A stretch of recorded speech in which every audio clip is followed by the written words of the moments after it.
l'annulation de la dette et la restructuration de la dette ne peut pas se faire dans le cadre de l'euro. Et c'est une des raisons principales pour lesquelles il faut sortir de l'euro. D'abord, je voudrais citer 2 articles de presse, parce que ceux qui lisent les différents journaux, Figaro, Le Monde, Les Échos, le Wall Street Journal, bon, tout le monde ne fait pas ça, mais certains le font, eh bien, on s'aperçoit que chaque semaine, si ce n'est chaque jour, amène son lot de mauvaises nouvelles. Et on pourrait tous les jours établir la chronique mortuaire, en quelque sorte, de l'agonie du système de l'euro tel que nous le connaissons actuellement. Le Monde de vendredi, c'est-à-dire le Monde d'hier, fait un gros article, un tiers de page, qui s'appelle « Le chômage au plus haut en Europe affecte d'abord les jeunes et les seniors ». Bien oui. Oui, un nouveau record d'Europe a été battu, en tout cas un record de chômage dans la zone euro. Le taux de chômage moyen, c'est 10,3%. Dernier record, c'était septembre, 10,2%. Et ça n'est rien à côté de ce que nous allons connaître si les politiques en cours s'appliquent. Parce que ça va être pire. Il faut que tout le monde le comprenne. Et quand Sarkozy et les autres appellent à l'effort, en fait, ils appellent à la résignation. Parce que ce ne sont pas des efforts. Les efforts, il faut les demander aux riches, aux banques, aux grandes entreprises. Et ce record de chômage se fait malgré la promesse que la zone euro serait un bouclier contre le chômage, contre la spéculation. C'est l'inverse qui, aujourd'hui, se produit. Et, par exemple, à l'échelle des 27 pays de l'Union européenne, le taux de chômage n'est que 9,8%. Alors, évidemment, la différence n'est pas grande entre 10,3 et 9,8, mais ça mérite d'être signalé, puisque le taux de chômage est inférieur à l'échelle des 27 par rapport à l'échelle des 17 de la zone euro, alors que l'euro devait au contraire favoriser l'emploi. C'est l'inverse. Et la situation est particulièrement dramatique dans des pays comme la Grèce, 18,3% de chômage, l'Espagne, 22,8%, et pour la jeunesse, dans des pays comme l'Espagne ou la Grèce, c'est près de 50% des jeunes qui sont au tapis. Et ça va s'aggraver. Et ces chiffres, ces taux plus exactement, sous-estiment la réalité, parce qu'un certain nombre de jeunes ne se présentent même plus sur le marché du travail, ils n'y croient plus. Et puis d'autres sont dans des situations extrêmement précaires, qui ne sont pas comptabilisées dans les statistiques. Mais comment peut-on imaginer une société qui évolue positivement, dans laquelle la moitié des jeunes est au chômage pour très longtemps? Dans les cités populaires, en France ou dans d'autres pays, les jeunes sans qualification, sortis du système scolaire sans qualification, ne trouveront jamais d'emploi dans ce système-là. Il faut avoir ce discours de vérité. Parce que si on fait miroiter l'illusion que la reprise économique, la croissance économique habituelle va permettre l'embauche de ces jeunes, on se trompe totalement, on leur ment, on se ment à soi-même. Parce que les entreprises privées ne vont pas recruter des gens non qualifiés. Surtout lorsqu'ils ont une couleur de peau qui ne convient pas ou un nom à consonance qui ne convient pas. Donc, il faut penser autrement l'évolution économique et changer le système pour résoudre ces problèmes. Le capitalisme ne peut pas résoudre ces problèmes parce qu'il n'est pas fait pour ça. Il est fait pour permettre les profits des classes dirigeantes, des possesseurs du capital. Il n'est pas fait pour les simples gens. C'est donc le capitalisme lui-même qui est en cause aujourd'hui avec une acuité particulière. Et puis je voudrais citer un deuxième article, qui est un article de mercredi dernier, 30 novembre, du Figaro. Voilà cet article.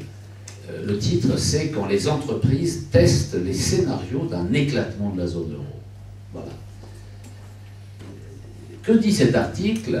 Il nous dit que les grandes entreprises, françaises, étrangères, les banques, les compagnies d'assurance, sont en train de travailler sur des hypothèses d'éclatement de la zone euro. Pourquoi? Tout simplement parce que ces entreprises ont des filiales dans les pays les plus menacés, en Grèce, en Espagne, au Portugal, en Italie, en Belgique. Et si ces pays sortaient de l'euro et revenaient à leur monnaie nationale, il y aurait des problèmes techniques, bien sûr, qu'on peut résoudre, puisque si on a résolu les problèmes techniques du passage des monnaies nationales à l'euro, on peut tout aussi bien résoudre les problèmes techniques pour faire le chemin inverse. Ce n'est pas un problème technique. C'est un problème de risque de dépréciation du capital ou de saisie du capital, tout simplement, détenu par ces entreprises et ces banques et compagnies d'assurance dans les pays qui changeraient de monnaie. Les contrats d'assurance, les trésoreries, l'argent généré par ces activités à l'étranger qui alimentent les maisons mères risquerait d'être sectionné quelque part et donc priverait les maisons mères de flux financiers provenant de ces pays. Et donc l'article nous dit que ces entreprises rapatrient leur trésorerie. Elles rapatrient leur trésorerie de ces pays vers les sièges sociaux des maisons mères. Mais en faisant cela, ça s'appelle la fuite des capitaux. C'est l'organisation de la fuite des capitaux. Ce qui justifie la sortie de l'euro. Parce que aujourd'hui, ce sont des euros qui sortent. Mais si ces pays, et c'est une des raisons pour lesquelles ils seront obligés de revenir à leur monnaie nationale, parce qu'avec leur monnaie nationale non convertible, avec le contrôle d'échange et des mouvements de capitaux, les grandes entreprises, les banques, les compagnies d'assurance ne pourront pas rapatrier leurs capitaux. Elles ne pourront pas le faire. Alors, deux autres informations nous sont données dans cet article. La Banque d'Angleterre a demandé aux banques anglaises d'étudier activement des scénarios d'explosion de la zone euro pour se prémunir au cas où. Même chose du côté des autorités monétaires américaines. Et donc, le paradoxe dans lequel nous sommes, c'est que toute la communauté financière, bancaire et économique réfléchit à des alternatives nécessaires en cas d'explosion de la zone euro, c'est-à-dire en cas de sortie de la zone euro de tel ou tel pays. Mais nos responsables politiques, de gauche et de droite, font-ils la même chose? Non. On ne peut prendre connaissance d'aucune réflexion, d'aucun texte, émanant d'aucun parti, expliquant que, en cas de sortie de l'euro de tel pays, voilà les problèmes que ça poserait, voilà la manière dont il faudrait s'y prendre pour se prémunir de tel ou tel risque.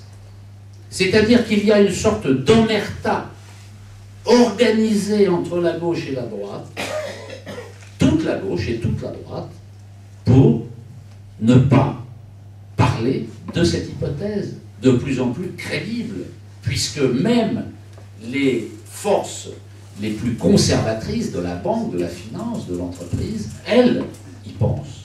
Elles pensent à leurs intérêts, évidemment, en faisant cela.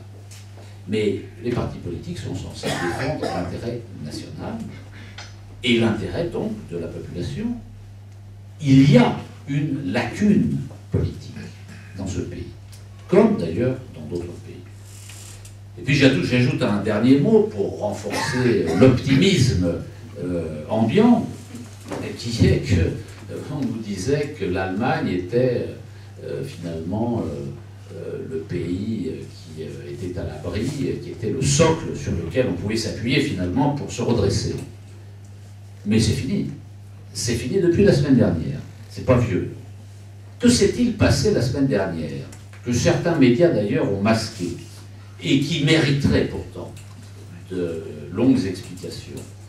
Eh bien, l'Allemagne, comme tous les pays européens, gouvernement allemand émet des bons du Trésor toutes les semaines en France et tous les jeudis. En moyenne, la France émet tous les jeudis 8 milliards de bons du Trésor, appelons ça comme ça. Ben, l'Allemagne aussi, je ne sais pas quel jour, je ne sais plus, peu importe, propose donc 7 milliards d'euros la semaine dernière. Et pour la première fois dans l'histoire financière allemande, les 7 milliards ne trouvent pas preneur. C'est-à-dire que le gouvernement allemand avait besoin de 7 milliards, il trouve 4 milliards seulement. Il manque 3 milliards, je résume les chiffres, j'arrondis. Mais pourquoi? Parce que les acheteurs d'obligations, de bons du Trésor allemands, c'est-à-dire les banques, les grandes banques, ne veulent plus de bons du Trésor allemand. D'abord, le taux d'intérêt est devenu trop faible, moins de 2%. Le taux français est le double du taux allemand depuis quelques semaines. Et qui a remplacé les marchés financiers pour acheter les bons du Trésor? La Banque centrale. La banque, la Bundesbank. Alors ça, c'est quand même fort.